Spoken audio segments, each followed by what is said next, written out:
Yes, this week we are taking a look at Vandal Hearts II. I played the first one a few months ago. Happy to jump into another tactical role-playing game. This one corrects a lot of the issues I had with the first one, but it is substantially longer than the first one. So the first game had a really unique art style, a wonky all over the place story, but for the most part, it was pretty cut and dry. This game, on the other hand, came out after Final Fantasy Tactics, and it very much shows. They cleaned up the art style, they made it a little bit more serious and dark, they got rid of some of the map things where you would open switches and gates, and actually some of the more unique things about the first game, in my opinion. But they did add the infamous or famous dual turn system. A thing where literally every time you go, if you and the enemy have the same amount of units, you will move and then they will move, and they will move concurrently. So if you're moving one of your characters to go attack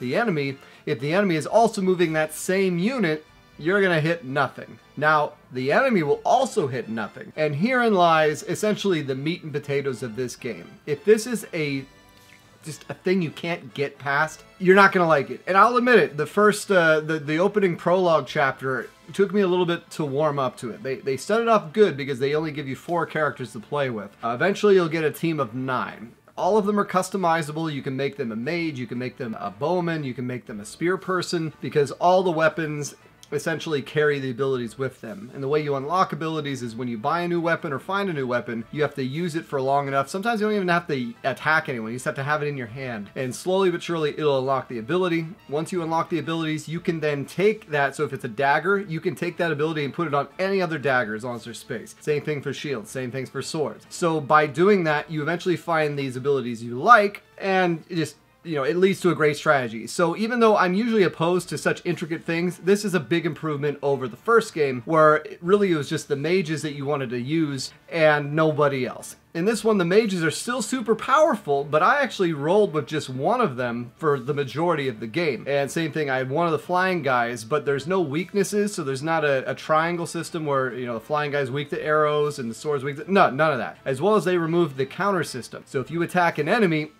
they don't instantly attack back, because everything is reliant on this dual turn system, which has a lot of nuance to it, because eventually you'll learn, okay, the AI computer prefers magic users, so their healer and their magic users before their other guys. They will always go after your units by trying to attack them at the back first and then the sides. They'll prioritize hitting your guys that are already injured. So you'll eventually learn to bait what the enemy does. And this is where a lot of fun can happen, because if you have a unit that has a heavier weight status, so their armor is heavier, if you go exactly to where that enemy is going to stop, you put them in that same square, it'll block that enemy, and then you can get a free hit and they won't do anything. Now the same thing can happen to you. So you got to be careful with where you move. Once you pick up on the strategy, once you learn, oh, the arrow guys have a range of 5 or 6, throwing star people have this range, they're likely going to go after that guy versus that guy, you can start to strategize. And honestly, I've never found a more engaging battle system than was this game. Now, the game, in my opinion, is a little too long. It's about, I'd say, if not double the size of the first one, 2 times the size of the first one. It is extremely long, to the point where I know this is where the Final Fantasy Tactics influence comes into it. They really make a lot of twists and turns. They introduce enemies that I think you defeat them a little too many times before they actually die. Like, I always find that was a good thing the first one did, is you had the Crimson Knights, you fought each one of them once and you had a big group fight, but then once you fought them, the next time they died. In this game, there ends up being 3 factions because a civil war starts. So you start off in the prologue, you're a child, some incident happens, all your childhood friends are spread to the wind, one of which was a noblewoman who is attached to, you know, I'm not going to get into, the story is very good. I will say the story is very good. But you go 8 years later and then you play as Joshua, you're a mercenary, and slowly but surely you get tangled into the civil war of East versus West Natria, and then you make a faction of Central Natria, and then you guys are trying to then fight against both factions. And so East has its own, I think they have their the Blood Knights, and then West has these other people that work for Queen Agatha, and you fight these people over and over and over again. But there's a surprise 4th faction called the Cooter Cult. It ultimately will become much more important as the story goes through, and that's where your childhood friend Adele ends up being tied up with. And depending on your choices in the game, all of your childhood friends will play a big big role in the game and might even end up dying. So in the particular playthrough I ended up with, because there are multiple endings, I ended up having a lot of my childhood friends die.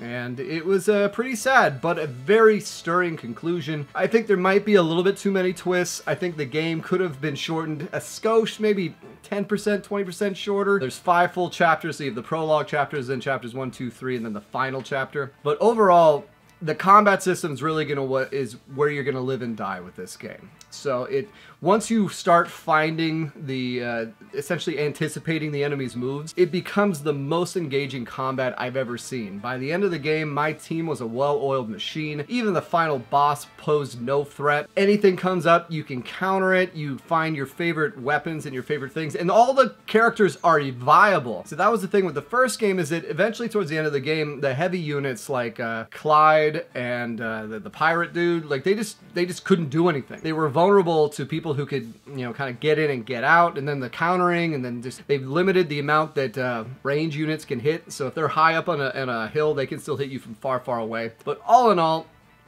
such a shame that the system wasn't done more with it, because it really is interesting. And the more you play with it, the more you learn the nuances of it. It gets to the point where it's almost like a beautiful symphony of, okay, I'm gonna move this character back. Like eventually you can lead a character around where they're not hitting you at all. And you'll want to do that because on each one of the maps there's generally a treasure chest, and whereas in the first game you could hit them with a sword to open them, in this one you need to get a key. And the key is one of the abilities that comes from the dagger. So I always found myself carrying a dagger person. And then you have the mage person has the staff, so you always have someone with a staff. And by the end of the game, there's I think 10 different weapon types. There's daggers, swords, axes, spears, shields, the throwing star, and every one of my characters had one. So each one had one of those. You know, sometimes I'd bounce around, I'd get someone a 2-hand sword versus a 1-hand, but it was such a good system how it worked. I was so pleased with it. Now, sometimes it was a little slow because you always knew, like, okay, because you have to go to town, you have to buy the weapons, you have to equip the weapons, and then you have to transfer the abilities to the weapons. So it was a little time consuming, so I would speed that up a bit. But it was a nice rhythm of fight,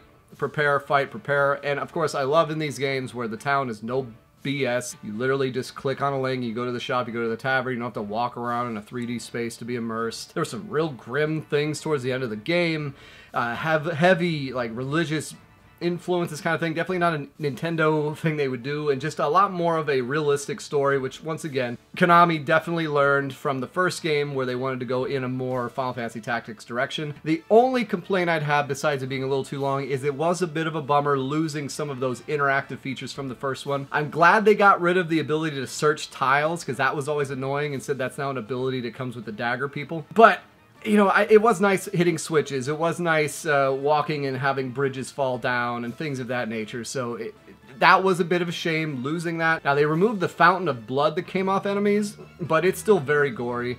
I do miss the fountain of blood. It was obnoxious and cool. But man, Konami really slayed it with the RPGs during the PS1 era. I have Suikoden 2, and now both Vandal Hearts 1 and 2.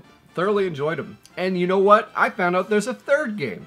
There's a third game that came out on Xbox Live and PS3 back in the day, which I picked up for $7. So who knows, we might have another Vandal Hearts video coming, and then maybe I'll do a thing talking about all 3 of them. But highly recommend this if you have a choice between 1 or 2. 1 is definitely more approachable. 2, if you love tactical games, you're gonna eat this up. I loved it. So yeah, definitely, I give this game probably a 9, solid rating, a little too long, but yeah, that's your homework. Pick it up and play it.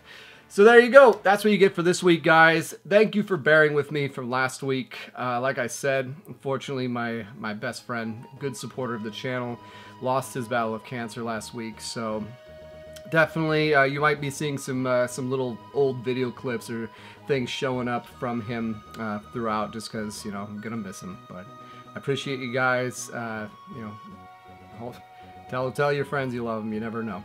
But it's been so nice getting a hold of you. Take care. I'm on. So I'm over here. Am I talking to you? Wait, what am I saying? This is gonna be good to you? I don't know. Like, oh, just you're excited. Like you're. Yeah, but yeah. Actually, bring up the popcorn. Like, put it down by your feet. Like, you can still see it, so put it on the ground, and then pick it, like, oh, this is going to be good. Pick it up, and then start eating it. Alright.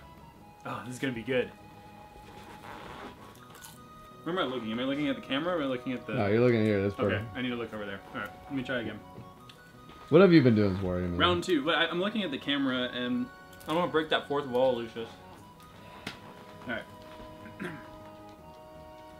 Oh, this is going to be good. Oh!